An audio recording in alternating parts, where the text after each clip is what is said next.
கரூரிலே ஒரு சம்பவம் நடந்தது.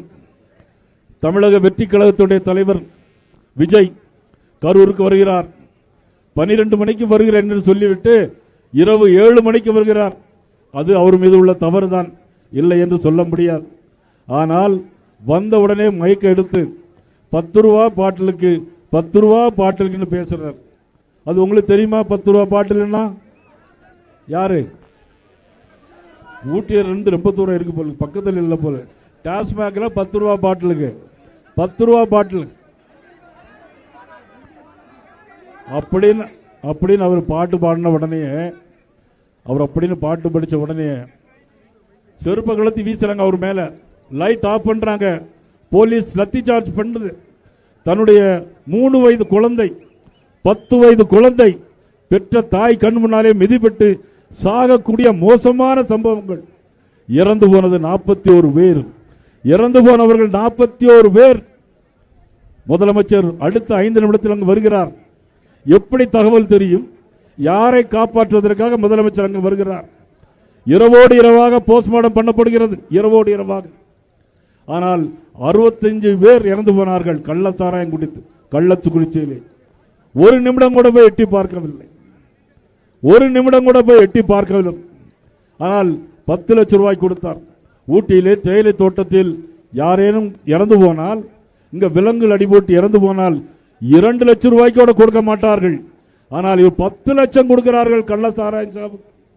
அது மட்டுமல்ல, எங்கு பார்த்தாலும் கஞ்சா, எங்கு பார்த்தாலும் போதைப் பொருட்கள். பள்ளிக்கூட வாசல்களில் எல்லா இடங்களிலும் கஞ்சா வித்துக் கொண்டே இருக்கிறார்கள். மெத்தபெத்தடின் போன்ற போதைப் பொருள் விற்கிறார்கள். இதை கட்டுப்படுத்த தவறிய அரசு, இதை கட்டுப்படுத்த தவறிய முதலமைச்சர் ஸ்டாலின் அவர்கள் இரும்பு கரம் கொண்டு அடக்குவோம் என்று சொன்னார். எதிர்கட்சியாக இருக்கும்போது இரும்பு கரம் கொண்டு அடக்குவோம் என்று சொன்னார். நான் கேட்கிறேன், இப்பொழுது உங்களுடைய இரும்பு கரம் துருப்பிடித்து போய்விட்டதா? இத்தனை கொலைகள் இந்த ஆண்டில் 7500 கொலைகள். குழந்தைகளுக்கு எதிரான பாலியல் பலாத்காரம் 15% கூடியிருக்கிறது. பெண்களுக்கு எதிரான பாலியல் வன்கொடுமைகள் 52% கூடியிருக்கிறது. யாருடைய ஆட்சியில்? முதலமைச்சர் ஸ்டாலின் அவருடைய ஆட்சி. ஆட்சியா நடக்கிறது? வெறும் காட்சி தான் நடக்கிறது. எதற்காக ஆட்சி நடத்தினார்? தன்னுடைய மகன் உதயநிதி ஸ்டாலின் அவர்களை முதலமைச்சராக்க வேண்டும். இதற்காக ஒரு ஆட்சி. இதற்காக நாம் வரி கட்ட வேண்டுமா? இதற்காக நாம் பணம் கட்ட வேண்டுமா? சொத்து வரி உயர்வு எவ்வளவு? மின் கட்டண உயர்வு எவ்வளவு? சொத்து வரியை பார்த்தாலே ஷாக் அடிக்கும்.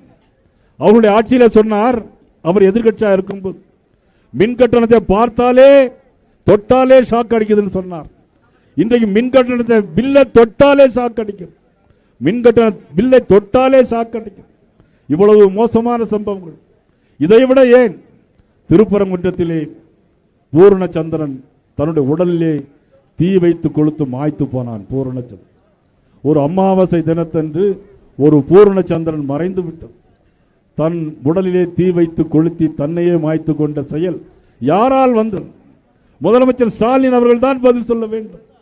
ஒரு பூரணச்சந்திரனுக்காக அல்ல, தமிழகத்தில் வாழ்ந்த அத்தனை கோடி மக்களுக்கும் நீங்கள் பதில் சொல்லியே ஆக வேண்டும். நீதிபதிகள் மீது இம்ப்ளீச்மெண்ட் கொண்டு வருகிறார். நீதிபதி GR சுவாமிநாதன் மீது பார்லிமெண்டில் இம்ப்ளீச்மெண்ட் கொண்டு வருகிறார்கள். இதுவரையிலும் இந்திய அரசியல் வரலாற்றில் ஒரு இம்ப்ளீச்மெண்ட் கூட வெற்றி பெற்றது கிடையாது.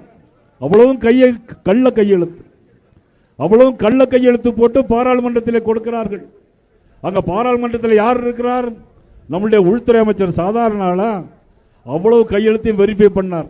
அவ்வளவு போலி கையெழுத்து, போலித்தனமான கையெழுத்து போட்டு பாராளுமன்றத்தில் கொடுத்தார். ஆகவே இதெல்லாம் பார்த்து கொண்டிருக்கிறார்கள். நாட்டு மக்களும் பார்த்து கொண்டிருக்கிறார்கள், நாமும் பார்த்து கொண்டிருக்கிறோம். ஊட்டி மக்களும் இனிமேல் வரக்கூடிய தேர்தலில் 2026 தேர்தலில் திருப்பரங்குன்றத்தில் நாம் தீபம் ஏற்றியே ஆக வேண்டும். திருப்பரங்குன்றத்தில் தீபம் ஏற்றியே ஆக வேண்டும். அதற்காக நான் இன்றைக்கு அனைவரும் ஒன்றுபட்டு பாடுபட வேண்டும்.